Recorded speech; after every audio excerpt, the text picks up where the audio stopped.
here. So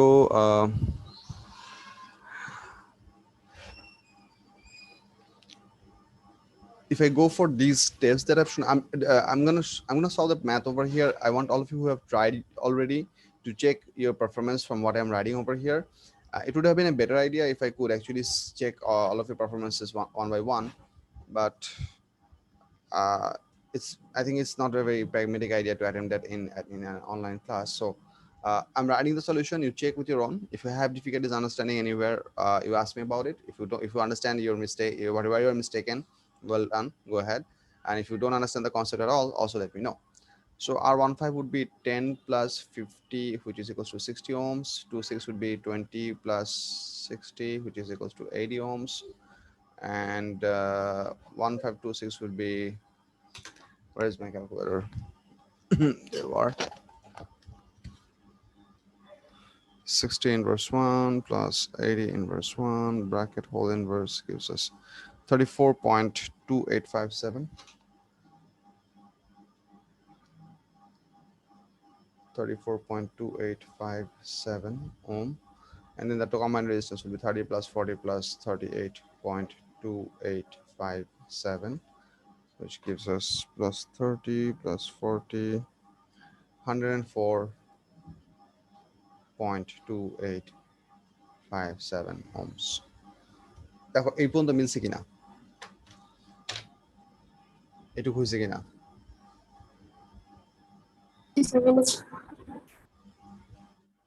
All right. So what we could use at this point further is that we can try and calculate the actual current of the circuit. We just calculate the total resistance. Here we had series, then parallel of these two series combination. Then once again series, because this whole parallel combination is in series with these two. So we did this.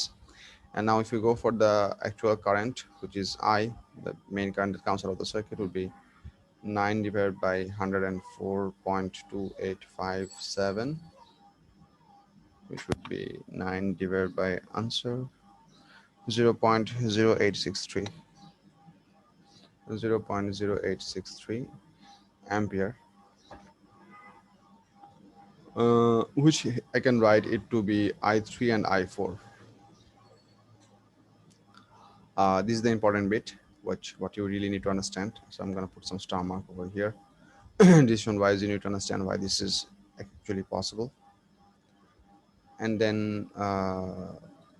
we can calculate. Therefore,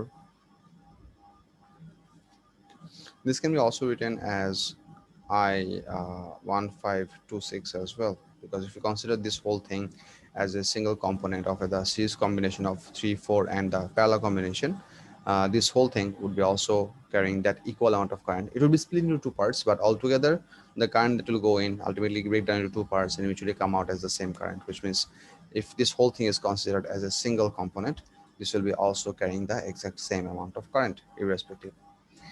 So this is the value of the current. So now we can go ahead and calculate V3 equals to I3R3, and then V4 equals to I4R4. We can calculate these values. 0.0863 multiplied by 30, and this is 0.0863 multiplied by 40. So 2.5890 2.5890 volts, and this would be 0.0863 divided by 40. বলবো না, একটা জিনিস একটু খেয়াল করো। আমি এখানে continuously আমার মতো করে অঙ্ক করে যাচ্ছি এবং তোমরা তোমাদের মতো করে দেখে যাচ্ছ, and it all looks very easy. This is not how this thing should be. You should understand why one after one step is coming by. I mean, why did I have to start from here? Then why did I do this? And then why did I do this? And why this sequence of working is coming up? What is the logic behind it? Why did I calculate the common resistance and immediately I want to calculate the total current of the circuit? Because that's the only logical way to approach the problem, because we have the supply voltage. and then that same current could be defined as I3 and I4. The moment we have the current value for resistance 3 and resistance 4, the immediate next response is supposed to be to calculate their voltage using the Ohm's law. If you know the voltage, you immediately calculate the current. If you know the current, you immediately calculate the voltage. That's how Ohm's law is helpful for us for all of this mathematical calculation. So try to differentiate between uh, two different things. One is that you are understanding what is happening over here, but you have no clue why this is happening in this way. I mean, looking at the thing, understanding is one thing, and understanding why it works that way is a different thing. It's like something like, let's say, um, you see the Iron Man suit works. You say in the Marvel movies, we have no idea how it works because they don't show it, and you are not interested because it's a movie, it's a fiction. You don't need to know this. So seeing and believing is one thing, and seeing and believing and understanding how it is happening is a different thing. I need you to be able to do the later one. You can see it, it makes sense, but you also have to understand why this sequence worked this way, why a certain step comes after that one, and how can we approach it from there. For example, I have written up to here, so the what should be my next step? Someone or multiple of you, please give me a bit of an idea that what could possibly be my next step at this point. I mean, what should be my next line look like?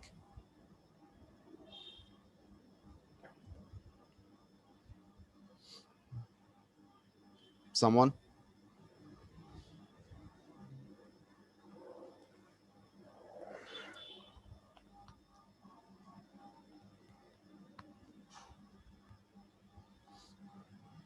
বলুন, তোমরা কি বুঝছো একটু আগে জিনিসটা বলছি আমি তোমাদেরকে, যে you have to understand why the sequence is important. Did you understand what it means?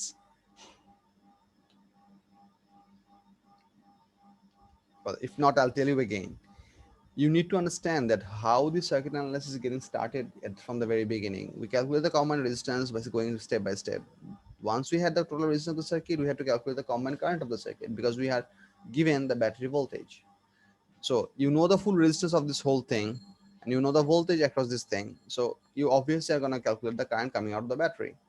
The moment you calculate the current of the battery, you can immediately define that this current should be same as all the series components that is within the circuit. That's what I wrote over here. That is the logical response.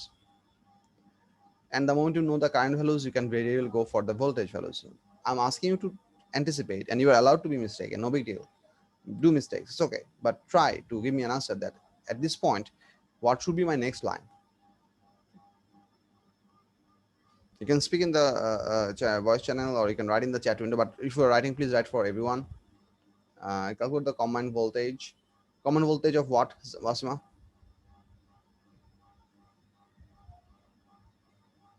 Or you can write me personally as well if you're comfortable for that. No big deal. Whatever works. But try to participate. I appreciate it very much. So calculate the combined voltage. Combined voltage of what? All three? I know that the whole thing has a voltage drop of 9 volt. Common voltage of V1526. Yeah, beautiful. So voltage across the parallel part of the circuit. Yes, question, you are also correct. So how do I calculate this? So what I'm trying to calculate over here is I'm trying to calculate V1526. That's what I'm trying to calculate. How can I calculate this?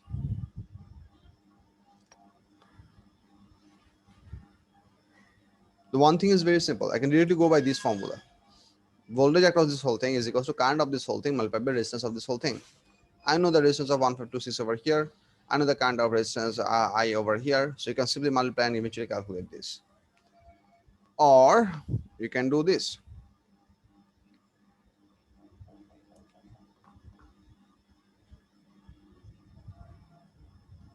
Does this make sense? Kids, have a look. This is the basic idea, fundamental idea, one of the fundamental ideas for a series combination. Check out in the circuit.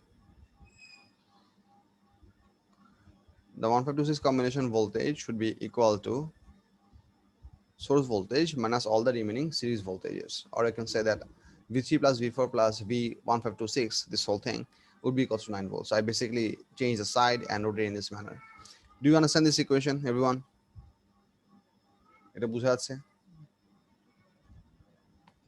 All right. So right over here, if we do the subtraction, we are gonna write 2.5890 minus, no, not minus, plus 3.4520, and this is how much? 2.42 plus 2.5899 minus answer 2.962. So this is 2.962. So you could do this way, or I'm gonna write the or over here just so that we know that it's a valid answer, because we have a way to cross check this method. So why shouldn't we? You don't have to do it in the exam, but you can do it in your calculator just for this piece, say, piece of your mind that yes, my answers are cross checked by two methods. So or I could write I 1526 5 to 1526 multiplied by resistance of 1526. So if I do this whole thing, I'm gonna write 0.0863 multiplied by the 34.2857, which I calculated over here, 38.2857. So have a multiple of these two numbers and see how much you get, please.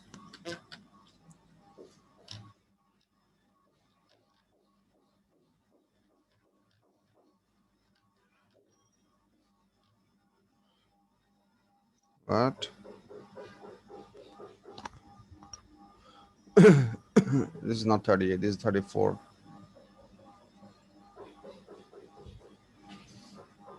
Different result আসতেছিলাম তো ভয় পেয়ে গেছিলাম কি হলো 2.959 2.959 actually 9589. So you can see still that we still have a significant difference even in our, no, we don't have any significant difference up to our 3SF value, because if you trim this up to 3SF, you're gonna get 2.96. If you trim this up to 3SF, you're still gonna get 2.96. So your final answer is gonna be correct anyway. There's a advantage of having so many decimal places. So I'm cool with it, both of them. I'm gonna continue my calculation with this one. This using this one is also equally good, no big deal. So once I know this part, I'm then gonna have to calculate it for this part. So I'm gonna start writing on the left side right now, because I'd like to see. So now I know the voltage across this whole thing, and I also know the total current that flows through over here. So I can very easily understand that the voltage across this whole combination is basically the voltage across these 2 points, which means this voltage is applicable for the top branch. This voltage is also applicable for the lower branch. So each of the branches have the same voltage output. So I can write that because I calculated the voltage over here, and this is a parallel combination. Logically, I could write over here that this is equals to V15, which is also equals to V26. So this same voltage is applicable for the 15 branch, and it is also equally applicable for the 26 branch. So 2.962 is the value. So I can calculate now. Therefore, current of I15 should be equals to V15 divided by R15, which is equals to 2.962 divided by 60 ohms. And then R26 would be V26 divided by R26, which is equals to 2.962 divided by 80 ohms. Actually, I shouldn't have written the ohm over here. This is supposed to become ampere right after that. 2.962 divided by 60. আমার কথা কি clearly শোনা যাচ্ছে? Yes, sir. আচ্ছা, আমি তোমাদের কথা একটু কম শুনতেছি, কারণ থেকে আমার ভলিউম কমানো ছিল or something. 0.0494 0.0494 amps, and here we're gonna have 0.0370.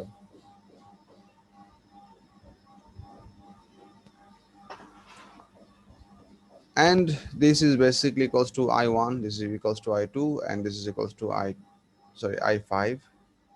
This is equals to I2, and this is equals to I6. Check this out. I just calculated the I15. I15 basically means the branch current of the 15 branch. So if a certain level of current that flows through this way, This current obviously goes to 1 and then it goes to 5. There is no way these two currents can be different because they are currently in series. Same way, the current that flows in here will be going through both the resistors simultaneously. So I wrote these values. And once you know these values, finding out the individual voltage is actually pretty simple, which I'm going to leave in your hand. V1 equals to I1 R1, V2 equals to I2 R2, V3 equals to I3 R3. No, not V3. V5. I think I should have done 5 first. That would have been a less messy process because 1 and 5 are in series, so you can have the same value, and then I should go for 2. This sequence actually doesn't matter. It's a choice of your own. If you want to do V2 5 6 1 to 5 6, it's perfectly all right. Just don't mess up the numbers. That's all I'm asking. Don't use current values, misplacing them. Gotta be careful about that. That's all. I2 into R2, and then V6 equals to I6 into R6. Kids, fill up these numbers and give me these values with comma, comma, comma in private chat. Everyone, just do this calculation and give me all of these numbers in sequence. First V1, V5, V2, V6 in this sequence. Give me these numbers.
Okay, we have one response from one of your classmates. Samira, give me some numbers. Couple of more people, please.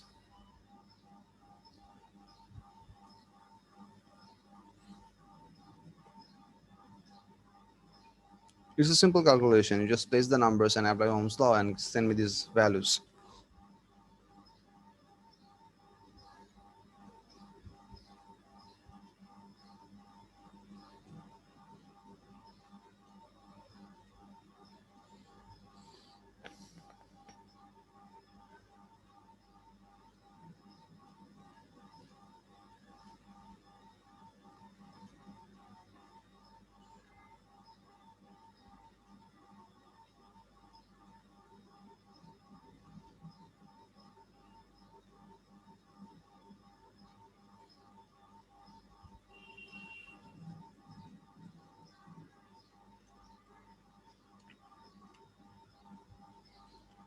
0.493.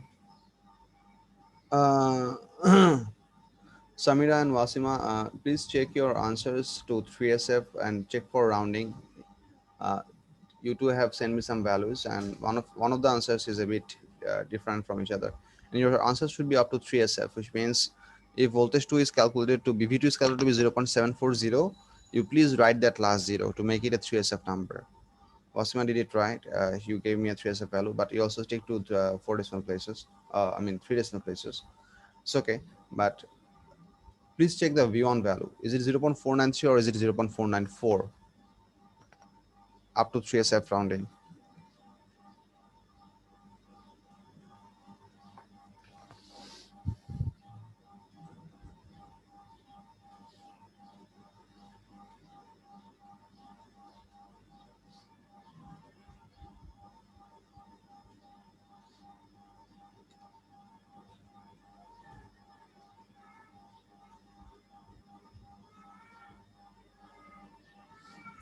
V1টা কত আসে বলবান দেখো তো।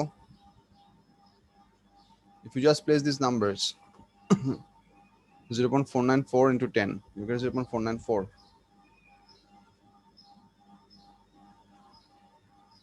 Acha, hold up. Samira, no, Masima, did you use the whole calculator value?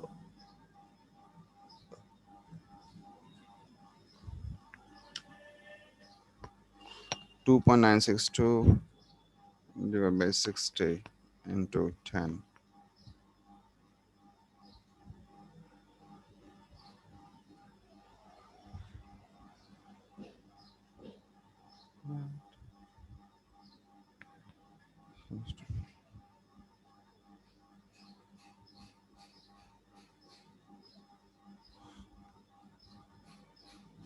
এটা 0.494 হবে, ঠিকই আছে, কারণ 0.493 এর পরে 6666 আসে, so if you round it off you're gonna get 0.494 volts. দেখো সবার এই ভ্যালুগুলো মিলছে কিনা বলবান।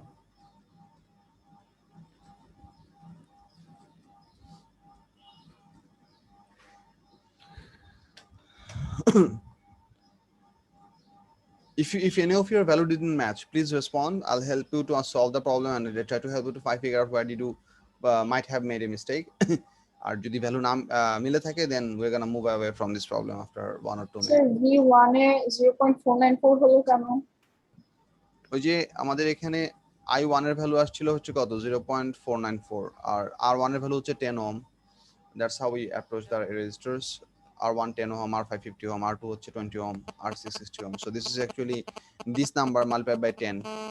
So just that.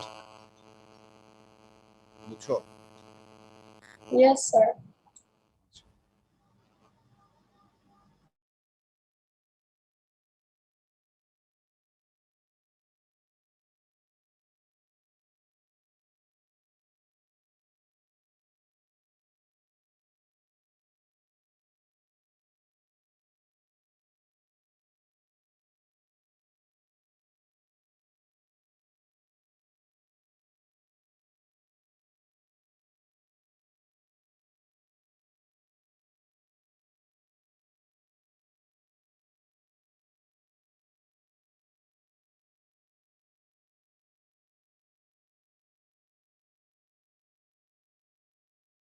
I hope there is not much problem over here. At this point, I'm going to show you. This is basically how we solve problems. But the two examples that I've shown you from since last class, we have actually done a pretty mammoth job. We have solved the whole circuit for three different circuits. Here we had a series parallel combination embedded within a series circuit. Within this one, we had a series combination in one of the branches of a parallel circuit, and this one was a total hodgepodge. This was series combination primarily, and then there was parallel combination, and in the branch of this parallel combination, we had series components. So we had to go quite the length to calculate these things. In your actual exam, you don't have to do this much difficult math. What kind of actual calculation might you actually have to come across? If you ever have to do this kind of questions, the actual circuit in your paper 2 are going to be much too simpler, much too simpler, and the calculations are going to be also easy. But in your MCQ questions, hear me out on this one. You can have complicated circuits, but the value of those resistors are going to be given in such a way that the calculations can be done orally. You can have complicated circuits, but your calculation should be easy for you to achieve. Let me give you a bit of an example what I mean. The first thing that I would like for you to understand that if we ever have two resistors connected in series which are of equal value. Now at this point I'm going to discuss with all the equal resistance. So just for the sake of example, let's say the resistors that we're going to consider, all of them are made of R, which are all, let's say, 2 ohms. It's too good. Oh, no, never mind. Let's say they're all 100 ohms. So if we have two resistors of 100 ohms in connected in series, the common resistance would be how much? R plus R, which is 2R, which is 200 ohms.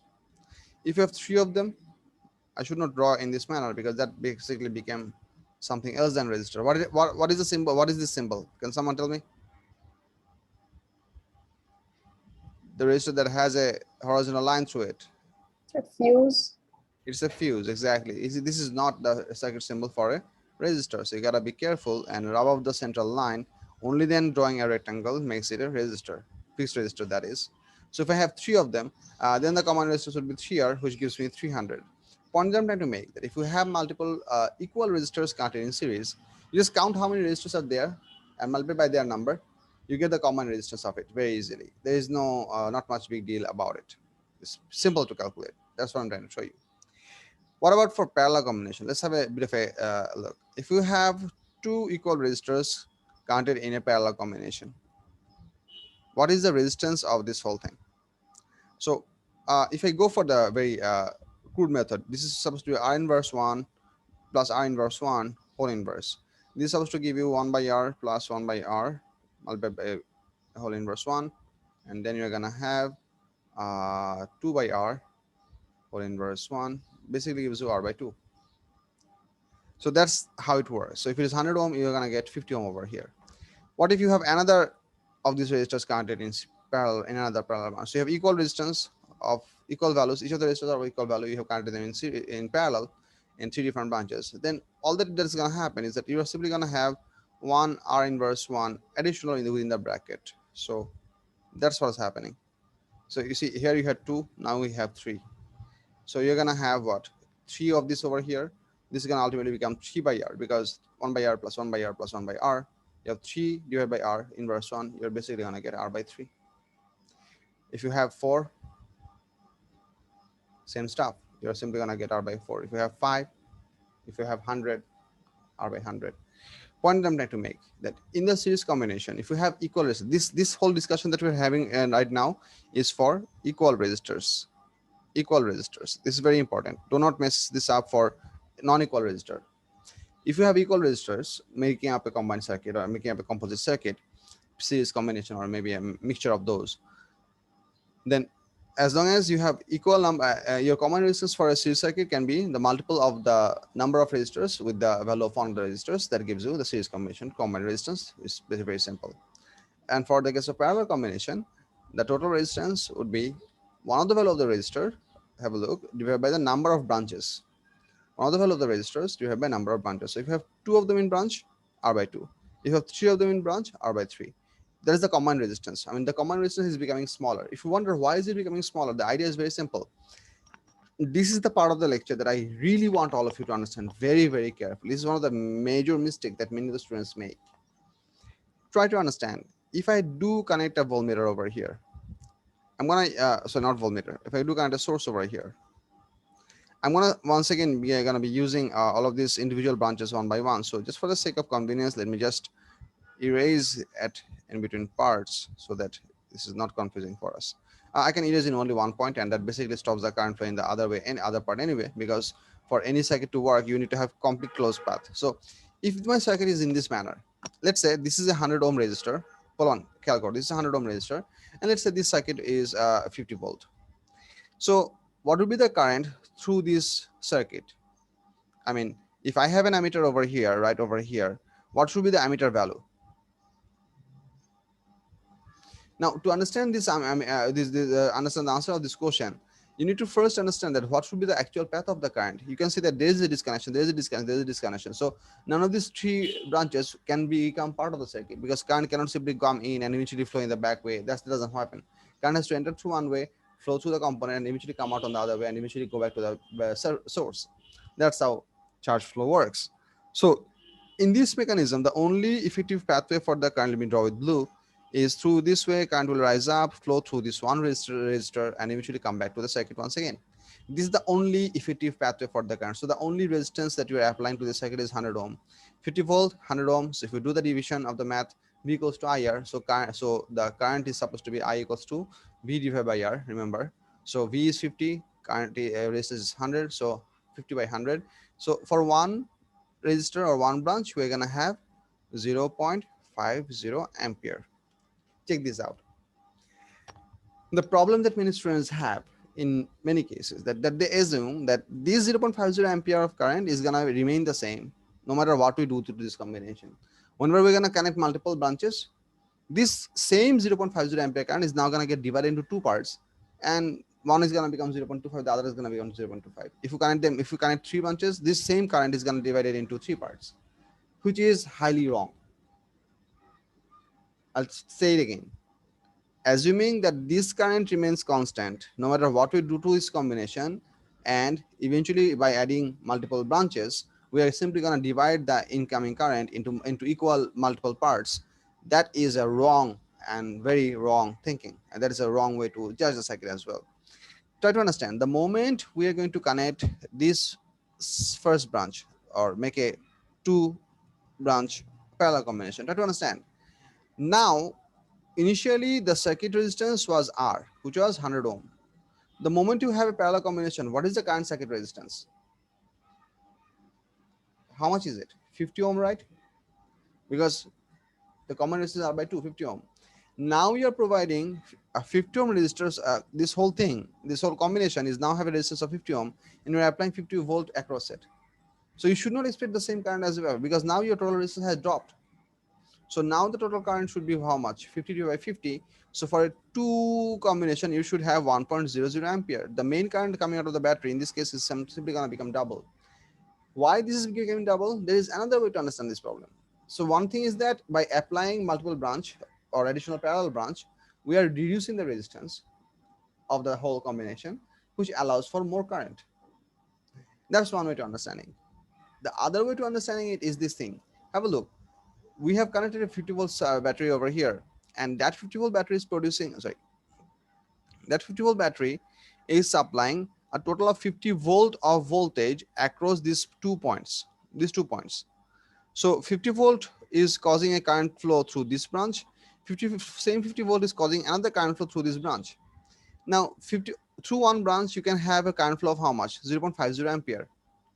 Through another branch you're going to have current flow of how much? Another 0.50 ampere. So combinedly, how much current is going to flow through two branches? You add this up, you get 1.00 ampere. There you go.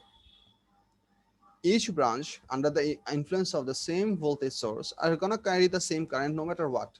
Even if I connect, let's say 100 branches, as long as the voltage source is 50 volt, this branch, I mean starting from here or going all the way to this resistor and eventually coming out up to this point, this branch is always going to carry 0.50 ampere no matter what, because you're applying the voltage of 50 volt, you're having a resistance of 100 ohms. So if you do the ratio, you get 0.50. So this branch will always carry 0.50 ampere. Whenever you're going to apply additional branches, each of those additional branches, hear me out on this one very carefully. Whenever you attach additional branches, each of these branches are going to draw their own individual current from the supply without affecting the branch current of the other pre-existing ones. They will simply pull in more current, and that will increase the total current of the main branch, or the main current or the circuit current, the battery current will increase. The amount of current they're going to pull is simply going to get added to the whole value. Similarly, if we now have a third branch included, then the total resistance is going to be R by 3. So the current value is simply going to become triple, which means now the total current value over here is supposed to be 1.50 ampere. 1.50 ampere, because each of these branches, 1, 2, 3, they're going to draw the individual 0.50 ampere, and you have three of them. So if we add this up, you get 1.50 ampere. You have to understand that these are connecting wires. The connecting wires practically have no resistance. They theoretically have no resistance. Practically they do, but theoretically they are considered to be conductors which have zero resistance, which means no matter how much current you want to flow through these conductors, they are gonna allow it. No big deal. No matter how much current you want to flow through these conductors will allow it. No big deal. All that it matters that you need to understand very clearly that each of the components are gonna draw their own current under the influence of the same voltage, and that will increase the main current coming out of the battery, and subsequently joined parallel branch currents are simply going to add up to give us the combined value coming in or coming out, no matter how we consider. Do you understand this concept? Does it make sense? I did not understand the why would they not destroy the other connections. Oh, what I'm meaning is that, let's say when we did not have this connection, let's say this connection was not here, this connection was not here, only the top branch was working. At this point, the current value that we had available through the circuit was only 0.50 ampere, and this ammeter reading was giving you 0.50 ampere. Good. The moment you close this switch, immediately this emitter will give you, and it's gonna give you 1.00 ampere. And if you had another emitter over here, you'd see that this emitter is still giving you 0.50 ampere. This current value will not be affected by connecting a new branch over here. That's what I'm saying. That having a second branch will not affect this branch's current, because this branch is still connected to the 50-volt supply across these two ends.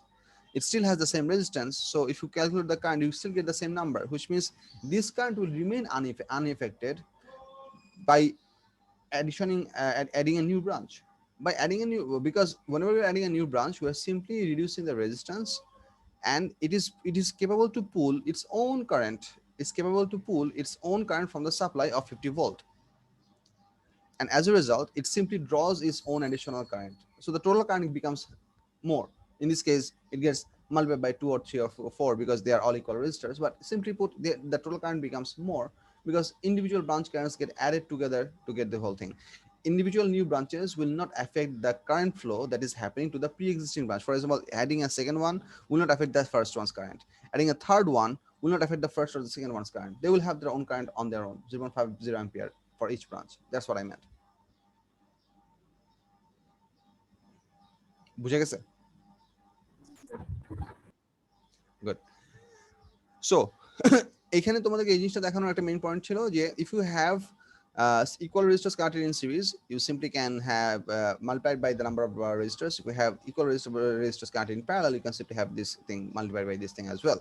So let me show you now at this point somewhat complicated circuit with in terms of number of components, but the calculation is supposed to be very simple. So let me show you this example. This is one of the MCQ questions, by the way. Maybe something like this. Let's say we put one resistor over here and then one resistor over here, and we make one parallel resistor combination over here, put an emitter over here, and we complete the circuit. We do this 10 10 5 5 and over here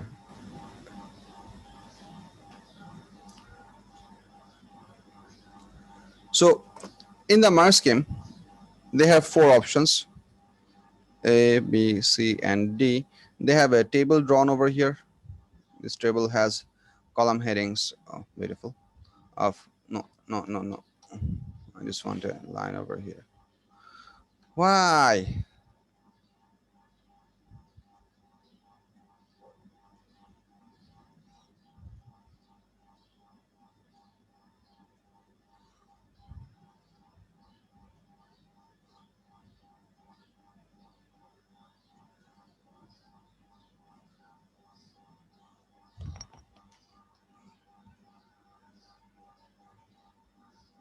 Is this supposed to be convenient?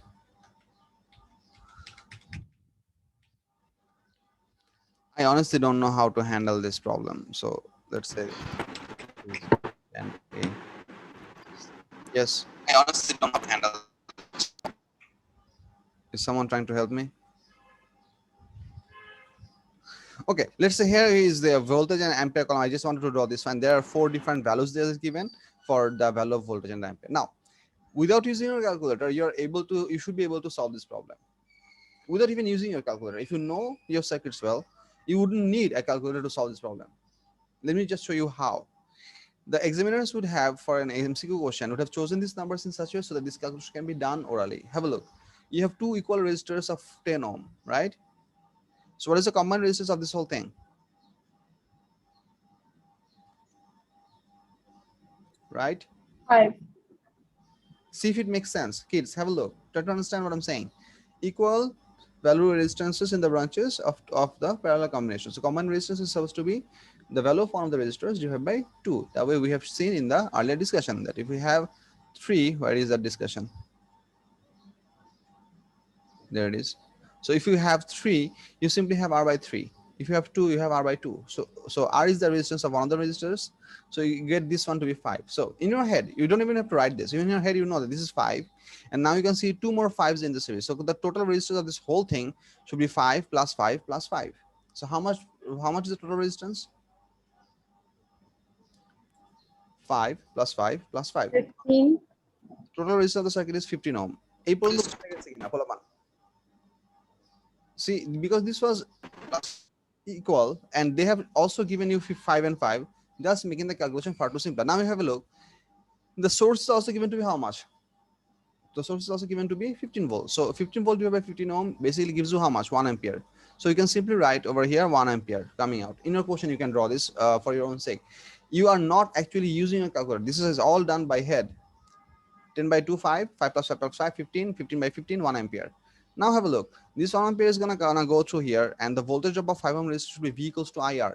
This 1 ampere comes on over here at the same way. So it means this voltmeter is supposed to be 5 volt.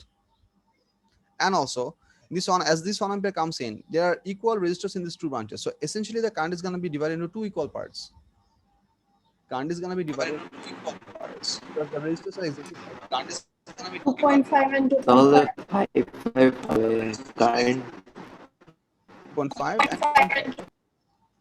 That's basically what you are asked. So basically, without the use of calculator, you can pretty well define this value, and you can pretty define this value as well. So combined resistance calculation are tend to be, as far as I have seen, tend to be have more complicated circuits for the MCQ questions, but their values are optimized in such a way so that the calculation can be done orally. In many cases, or in most cases, you would have equal resistance values. In very few cases, can you have unequal resistance values. For example, if the examiners are willing and actually want you to run through this whole mess, they can very easily choose this one to give you 20, this one to give you 6 ohm, and they can ask you to calculate these two values. They can. I mean, no one is asking them not to, and no one is holding their backs. This is not something that they should do, in my opinion, because this actually becomes a mammoth calculation just by changing these two numbers.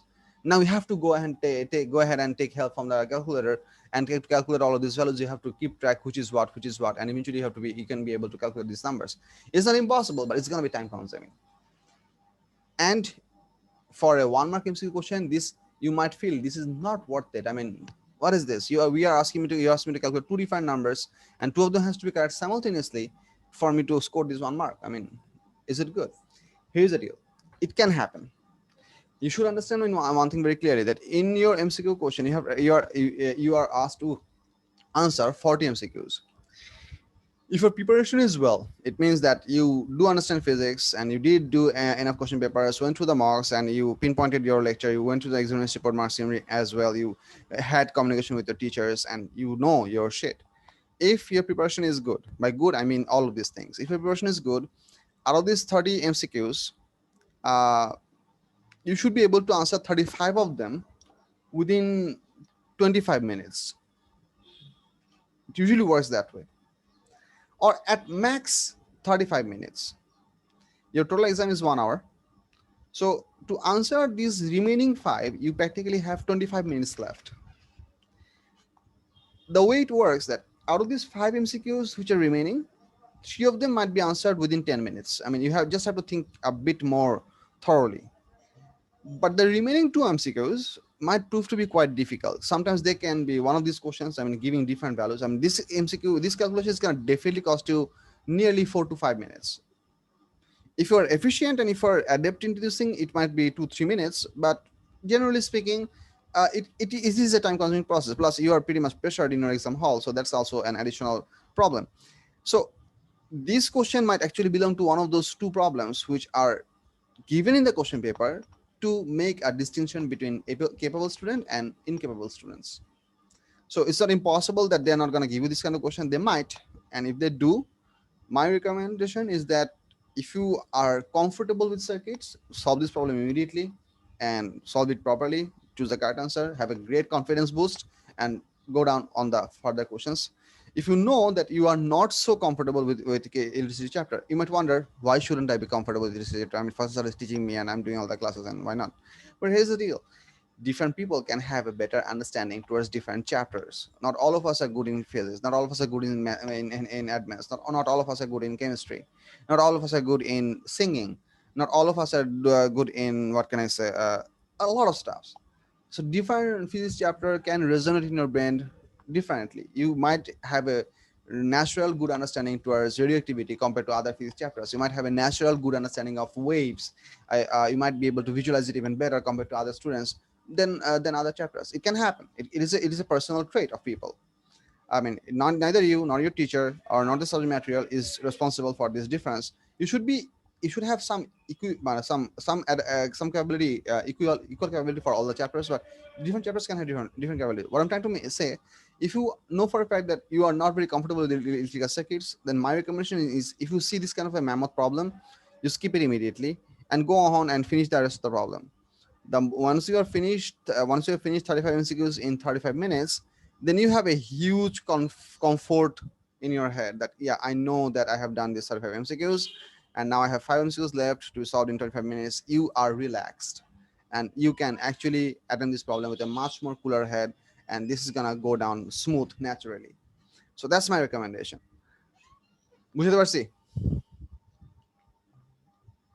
G sir. All right. আচ্ছা, additional একটা জিনিস আলাপ করি, সেটা হচ্ছে the next thing that we have within our discussion part is what we call a potential divider. এই হেডিংটা তোমরা একটু কপিতে লিখো, whatever copy that you use, and give today's date. আজকে কত তারিখ? 26. And তারপরে বুলেটটা দিবে না?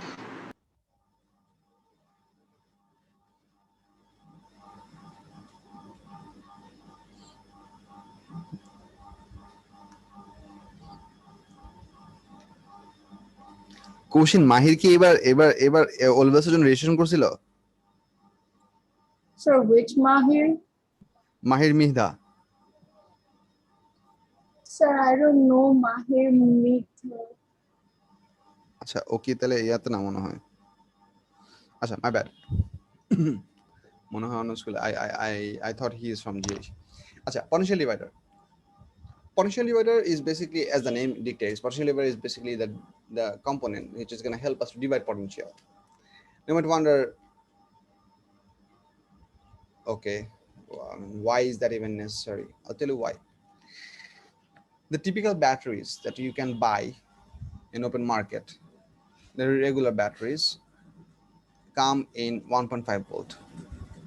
Whether you go for a triple A battery, double A battery, A battery, or even the big batteries, all of these batteries which has a cylindrical shape, they are rated 1.5 volt. There's a reason for this, which means you can run, if you connect multiple of them in series, you can always make a higher voltage, which is a full multiple of 1.5, which means you can create a 1.5 volt source using one battery. If you use two of them, you get a 3 volt source. If you use three of them in series, you get a 4.5 volt source, then you get a 6 volt, and so on and so forth. You can always get full multiples of this. That's one option that you have if you buy from the market. Second option, if you buy one of these square batteries, which are like used in remote control cars, RC cars in many cases, which the square batteries or rectangular batteries, they can have 12 volt. They are designed to have 12 volts, 12 volts or 9 volts.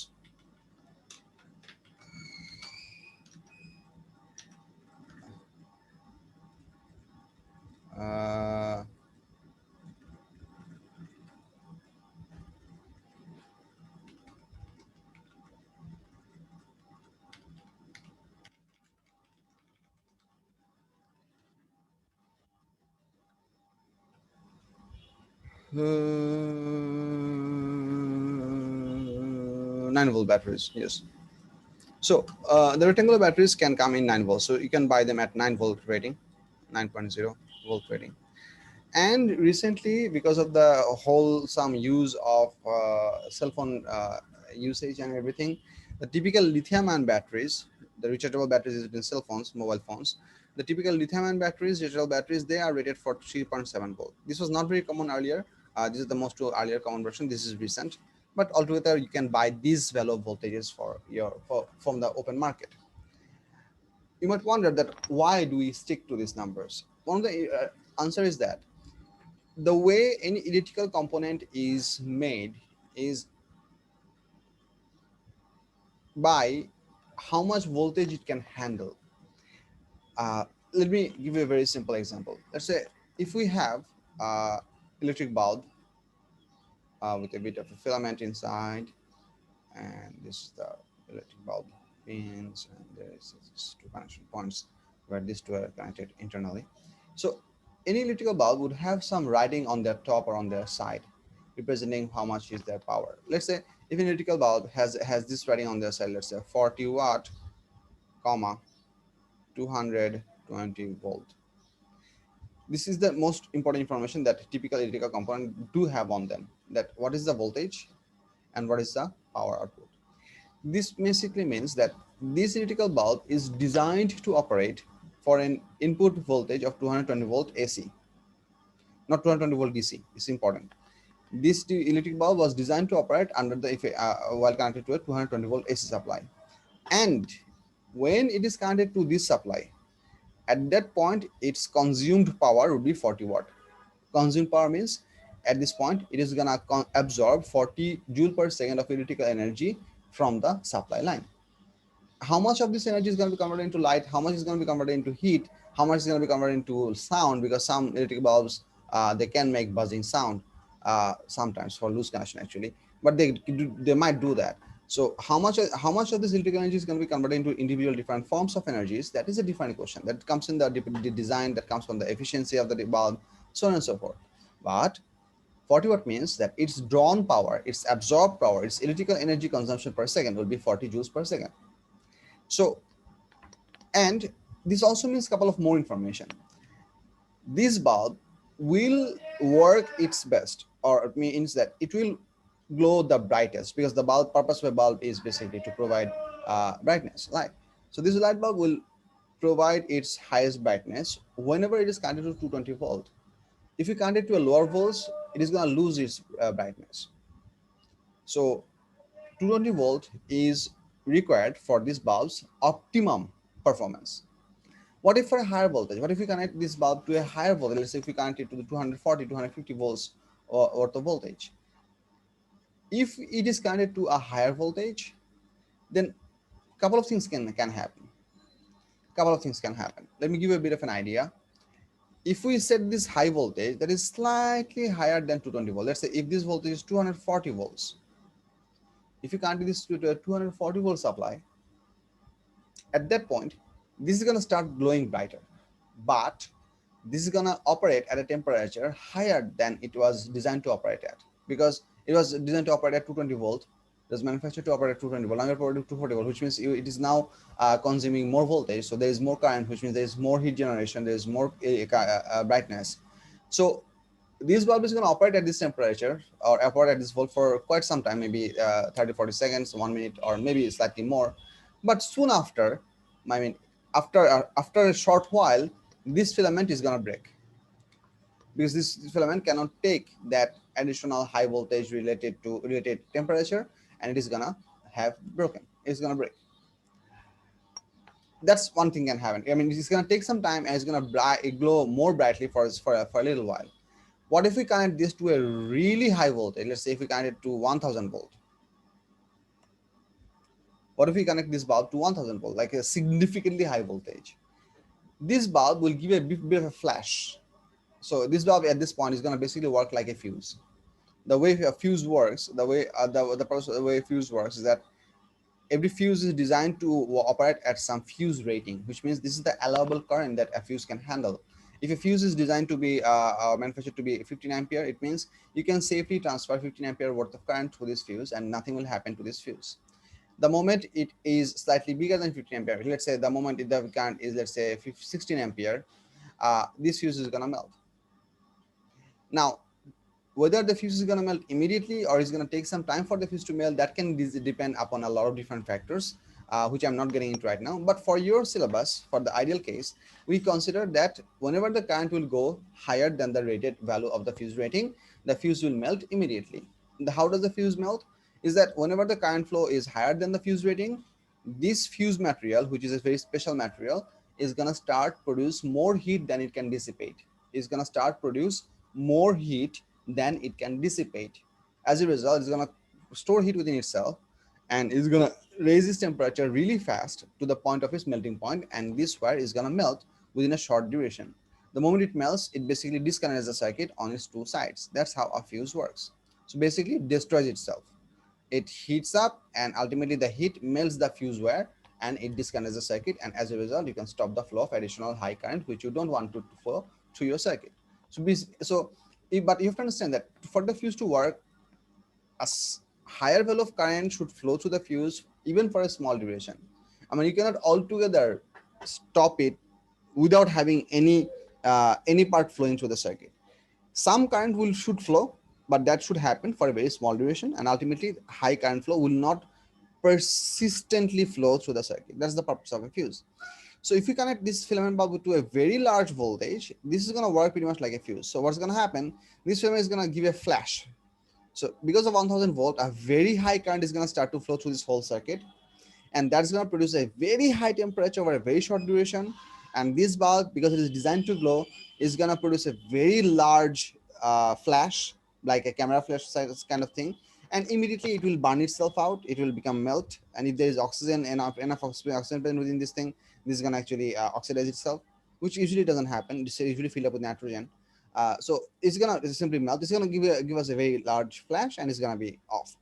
That's what's going to happen. So this is the important thing for a battery, is that every electrical component, I mean, why am I telling you this? Every electrical component should be designed with a very specific voltage rating for which it is supposed to work perfectly. Intentionally, commercial batteries are sold at 1.5 volt increments, so that the people who are going to manufacture electrical components which are supposed to be used in DC circuits can also design their equipment to be a full multiple of this value.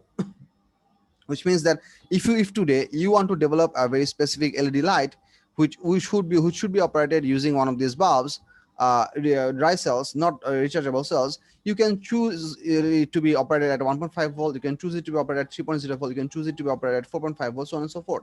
Because if you choose these increments, you can very easily buy these cells and connect them in series and have this value of voltages, and you can very easily run that bulb. So to have a convenient communication between the manufacturers of the electrical components and the manufacturer of the batteries, this is the international value that commercial people set, and we have been following it ever since. However, currently most rechargeable things work with 3.7 volt. If you need a higher longevity, long-lasting battery, you typically have more cells connected in parallel. What happens if we connect cells into parallel? I'm going to come to that after a little bit while, but for the time, it is now. So these are the available voltage value that you can have for a certain value. Let's say for a certain experiment, you need to have this much voltage. For a certain experiment, whatever experiment, it can be an electrochemical experiment, it can be an electrobiological experiment, I don't know. For a certain experiment, you need this much volts. How could you possibly have this much volts out of these cells? Is it possible to achieve 6.3 volt from these values?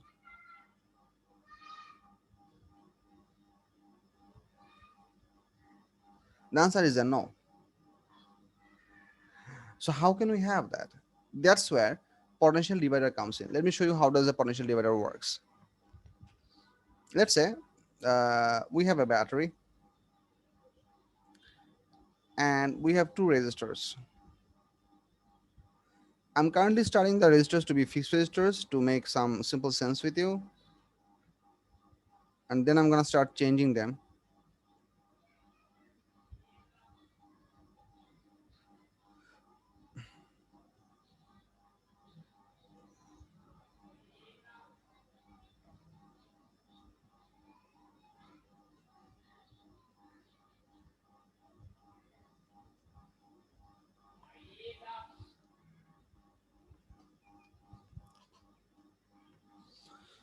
So if we have a situation like this, and if we pull out some connection points over here and over here and over here, and let's say we're going to connect some voltmeters over here just so that we can calculate the voltage of these 2 points, V1 and then we have P2.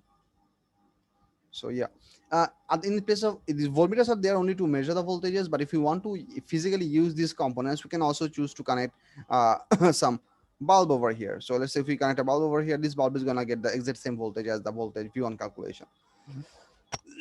Sorry. So that's the voltage that the bulb can get. For the bar timing, I'm not considering the bulb to be existent, so I'm going to erase this off. If you do a bit of a calculation, in this case, you can see that this is the voltage source. These are just voltmeter connections, and voltmeters have infinite resistances. That's why they are not going to provide any current. I mean, there's not going to be no current flow in this path whatsoever, because the resistance of voltmeters, ideal voltmeters, are infinite. So no current flow happens. So the only way the current can flow through this circuit, I'm labeling this with red. Have a look. Current can come out of the positive circuit, positive side. Is gonna flow through here. Conventional current is gonna go down here and eventually flow down here and eventually flow down here and eventually go back to this thing. Which means in this case, this is gonna be my effective circuit pathway. All right. If I consider this current to be I can very well write that this current value I should be V divided by R1 plus R2. That's the current flow that we are having at this point. Now, if I now try to calculate the individual voltages of V1 and V2, V1 can be written as I into R1. So I can write V divided by R1 plus R2 multiplied by R1. Or and now just because I want to arrange this in a bit beautiful manner, I'm bringing this R1 inside and taking this voltage, full voltage outside, so that I'm having a ratio of resistances V divided by R1 divided by R1 plus R2 multiplied by V. Take a good look at this equation. If I do the same iteration for V2, V2 should be equals to I into R2.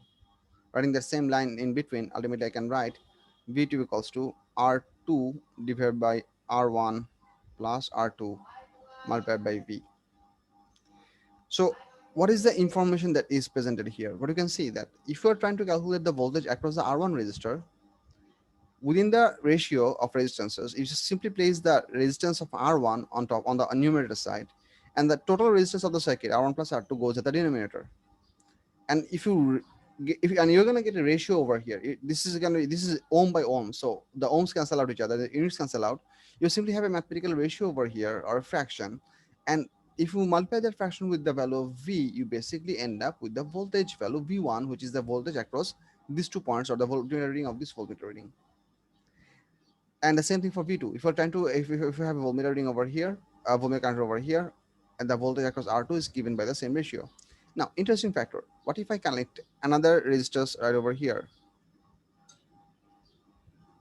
What if I connect another resistor right over here? Let's say that resistor is named R3. How these equations are gonna change? Have a look. If there is another resistor R3 over here, then this should be more, and this should have one R3 added in the denominator, and this should have another R3 added in the denominator. And that's basically it. Once again, you should look at this as an equation in this way. If you're trying to calculate the voltage across V1, you place that relevant resistor value on the numerator side and put the entire total resistance of the circuit R1 plus R2 plus R3 on the denominator side. This gives you a ratio, and that multiplied by the total supply voltage. That multiplied by the total supply voltage gives you the voltage across V1. এই ক্যালকুলেশনের প্রসেসটা বোঝা গেছে কিনা, তোমাদেরকে এই details পুরো মেথোডোলজিটা বোঝা লাগবে না বা পরীক্ষা কোনো সময় আসবেও না। I want you to understand what is happening here. Is this making sense? You might wonder what's the benefit. I'm telling you the benefit right now, but before I move on, are the calculations shown up to here is mathematically all right, or can we agree with this?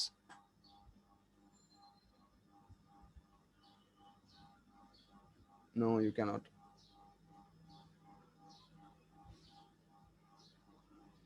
And someone left.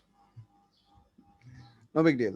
The rest of you, does this calculation make sense?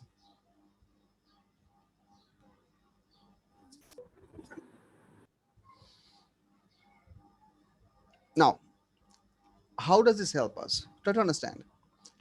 Let's say if I want to have V1 to be 6.3 volt out of a 9 volt battery supply, can I do that?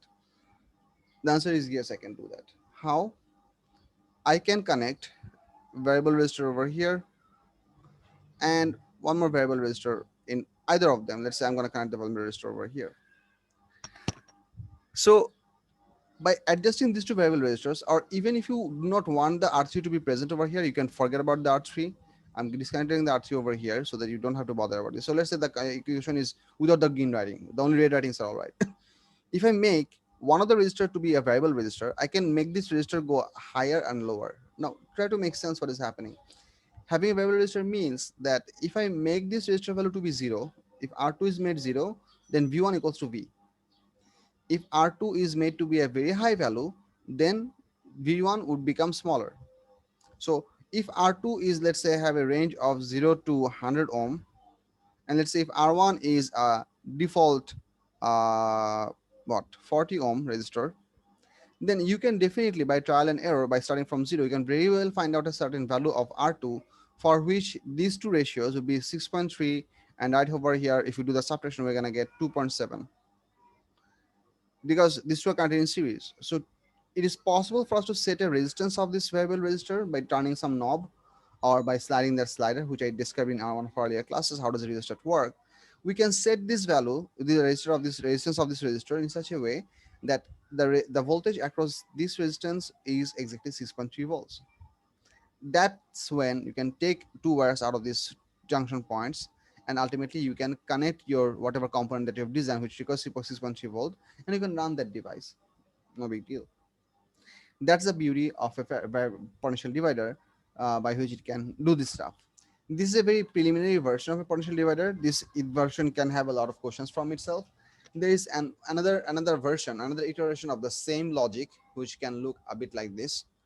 We can have the exact same 9-volt battery maybe, and then we can have basically the rheostat drawn with a as a very long resistance. It looks a bit curved because of my drawing. So let's say this is the So let's say this is the this is a long resistance wire which is kind of on two sides, and then we're gonna have a slider. We're gonna do the jockey. So we're gonna have a jockey or slider. Oh, yeah, this is our slider which is gonna move up and down, and this is gonna be one of our connection point, and we're gonna have two more connection points over in these 2 points. Now you can either use the top one, you can either use the bottom one. Doesn't matter. If you want to use, I mean, if you connect a voltmeter over here, I'm going to call this V1. And if I connect a voltmeter over here, I'm going to call this V2. The reason I'm naming them in this manner, because I'm going to call this part of the resistance from the top to the slider position R1.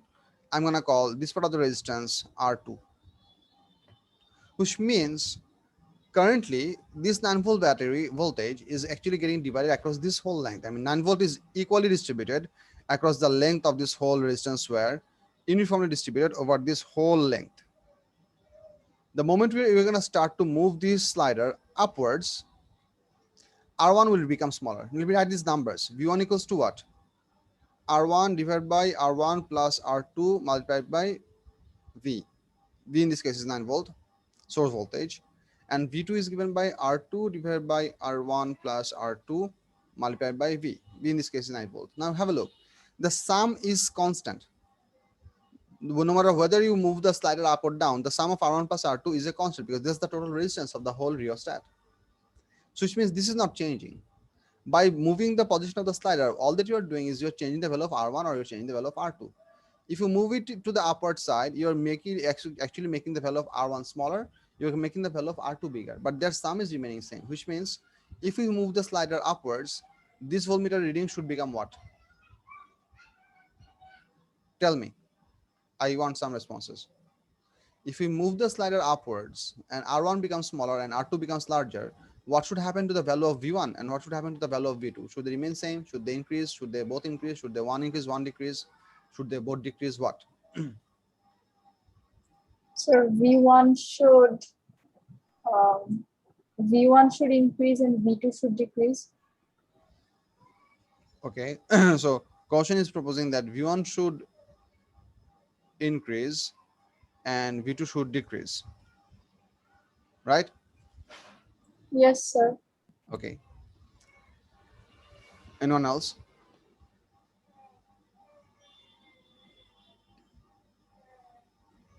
You are allowed to do mistakes. I mean, there is one thing that actually fell through my mind, which I forgot to discuss with you, which is basically the proportionality relationship for the resistance component. One thing that I should tell you, for a uniform cross-sectional wire, resistance and made up from the same material and at constant temperature, resistance of a component is directly proportional to the length. this is something that I forgot to tell you. What does this actually means?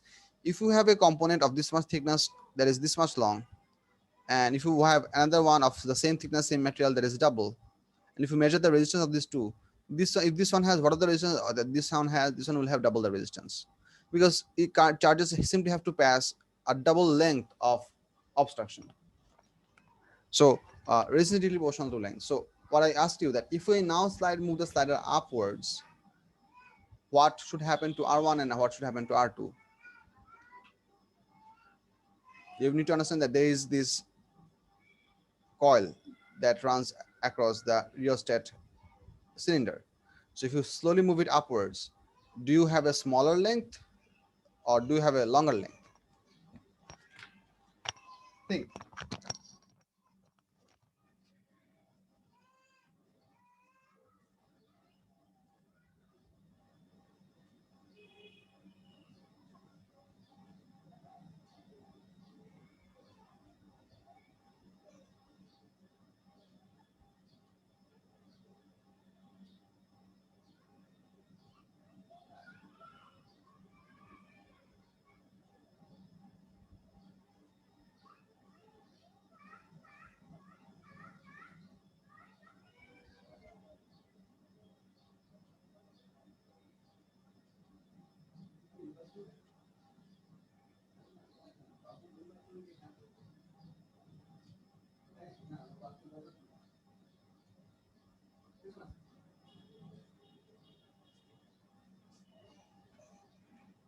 Sorry. What do you think? If I now slide this slider upwards, which means, let's say I'm drawing the new position with maybe uh, this rainbow color. So let's say that now the slider is counted right over here. Could I not choose the rainbow color? Let's say now the slider is counted over here. So now this much is R1 and this whole thing is R2. So moving the slider, R1 becomes less or more? That's what I'm trying to ask you.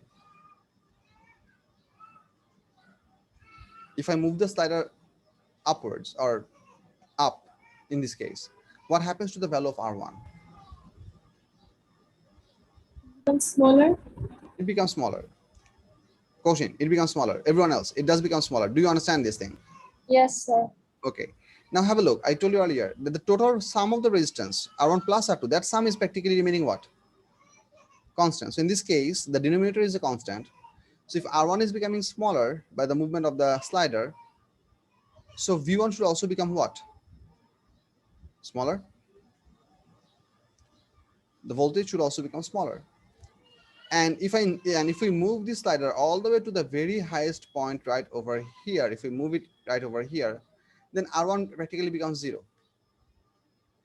In this case, V1 becomes 0 and V2 will have all the voltage and V2 will become 9 volt. That's possible. Vice versa, if you slide it down, the more you're going to slide it down, R1 is going to become bigger, V1 is going to become bigger, and R2 is going to become smaller, and V2 is also going to become smaller. If you slide it all the way down, let's say if we slide it all the way down right over here, in that case, R2 will become 0 and V1 can become 9 volt. Do you understand this idea of the slider positions? Yes, sir. It is the position of the slider that practically divides the long resistance wire into two parts, top part, bottom part. The part that has a longer length will have higher resistance, and by default, a higher resistance will cause a higher voltage drop, and that might be available across the parallel combination or across parallel connection points, this one and this one that we have, that will be available there. So this is also another version of a potential divider circuit. Other than having, let me show you both of them in a single screen. Other than having two different resistors, one be fixed and another one be a variable resistor, we can have one long resistance wire or one rheostat and use it as a potential divider circuit. Beauty of potential divider circuit is that you can have any value of voltage, any fraction of voltage that is definitely smaller than 9 volt. This is very important also. From a 9 volt DC supply, DC, from 9 volt DC supply, you cannot make bigger DC supply. Not gonna work. From 9 volt AC, you can have a higher AC voltage. Transformers can do that. How does transformer do that? We'll learn that in our electromagnetism chapter, so don't worry, we will learn this eventually. But transformer can convert high voltage into low voltage and low voltage into high voltage while keeping the energy constant. But DC sources, for example, dynamo, battery, solar cells, DC sources cannot create a higher voltage from a given voltage. You can only have a fraction of a voltage of a DC voltage. If you want to have a different value than the source voltage, you can use the potential divider to get a value that is smaller, which means from V1 or V2, I mean the output value of V1 or V2 can be 0 to 9 volt, and this one can also have a range of 0 to 9 volt. That's the range of these two voltages. That's it. এই পার্টটা কি বুঝছো বলবান? এদের individual voltage output কখনোই কি হবে না 9 ভোল্টেজ থেকে বেশি হওয়া পসিবল না, কারণ আমাদের সোর্সটা কতটুকু? Perfectly 9 volts. So if we want to get any fraction value for that is somewhat smaller compared to the source voltage, then essentially we can use a potential divider circuit, and the position of the slider can give us any fraction, and how much precise value of this voltage do we want, it particularly depends upon how much of a small increment can we move the slider. I mean, each movement of the slider can give us a slight change of the voltage reading of the V1 or in the V2. But truth be told, V1 and V2 sum always remains 9 volt, which means if V1 increases by 2 volt, V2 decreases by 2 volt, so on and so forth. So if you move the slider, depending upon the slider movement, V1 and V2 values changes in opposite direction. If one increases, the other one decreases, and vice versa. So that's about the basic idea for potential divider circuit. Potential divider circuits can still be made into far too complex circuits. I'm not gonna bring up those complex circuits right now in the lecture part because I don't want to scare you. Some of these complex circuits, they are not actually complex, they are a bit more meticulous. I mean, they are a bit more equipment attached. I mean, you can, if you want, you can think about it, but I'm not going to get into the discussion of this one right here. We can discuss them in the worksheet part. Is that if we have another resistor connected over here, for example, I had a third resistor over here, and this resistor has some given value, this resistor has some given value, how would these values compare? The idea is actually pretty simple, which I'm not covering right now. I'm going to cover it later on. But potential divider circuits can be a very large help for us, and it can be very useful for our purposes. So that's one more thing. And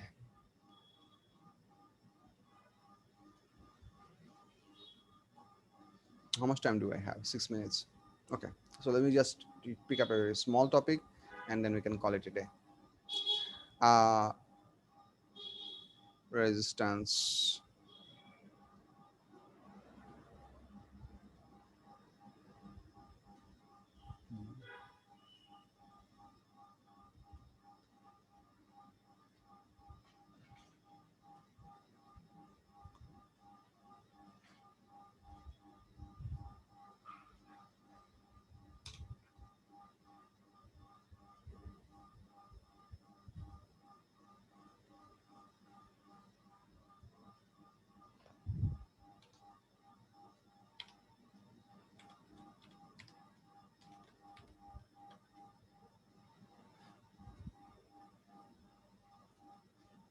Resistivity. My brain. The next thing is I teach it by the topic name resistivity, but it can have a lot of different topic names. Topic names means them you can name it by other names as well if you want. This actually deals with a very two simple primary proportionalities. The proportionalities are like this. Resistance of a certain conductor depends directly on its length. Resistance of a certain conductor is inversely proportional to its cross-sectional area. These are the two very basic proportionality. For these two things to be working, we need to have two things in common. First of all, if length has to be, I mean, if this portion has to be constant, has to be applicable. If you want to apply this proportionality exclusively, we need to make sure that multiple wires which you are comparing, they should be made from the same material. They should all be operating at the same temperature. So what have to be constant? Material, temperature, and cross-sectional area are all kept constant.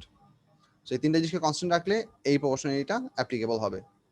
Vice versa, যদি আমরা এই প্রপোর্শনালিটিটাকে applicable করতে চাই, we need to keep material, temperature and length to be constant. If we combine these together, we can get R equals to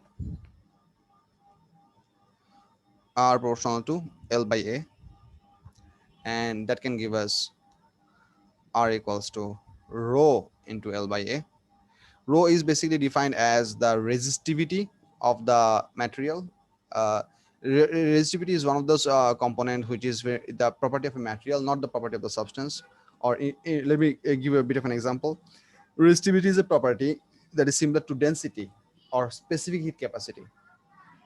It is the property of the material. It doesn't depend upon the mass. It doesn't depend upon dimension. It is a material based property. So why is it a material based property? I'm going to tell this in a bit.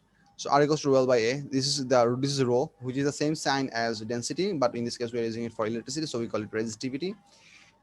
From this equation, we can see that this is the applicable relationship. So if you have multiple things, if you have multiple wires that you want to compare with each other, they're all made from the same material, but they have different dimensions, and you want to compare the resistances. You can always write equations like this. Let's say first component R1 equals to rho. Rho is same for all of them, so rho is remaining the same. L1 by A1, and for the second component, you can write R2 equals to rho L2 by A2. So you can write these equations individually, and then if you divide one equation by the other, and if you now divide one equation by the other, then what you're gonna get? You're gonna get R1 divided by R2 equals to rho into L1 by A1. I'm actually mixing up small and capital L. Disregard that. You can use any of them, but you should keep your consistency. I'm a messed up situation, so I should use all of them to capital L. So and then here we can have rho into L2 by A2. Rho cancel out. So all that you're left with is that R1 by R2 equals to L1 by L2 into A2 by A1. So that's the equation that we have. Now, what is important that if you know the value of 5 of these variables, you can find out the sixth one. Or if you know the ratio of any of these two, for example, if the question tells you that the conductor 2 is double in length compared to compare 1, then L1 by L2 should be half, because L2 is double than 1. So this is 1 divided by 2. Or if the question tells you that conductor 2 is 4 times as cross-sectional area compared to conductor 1, then A2 can be, sorry,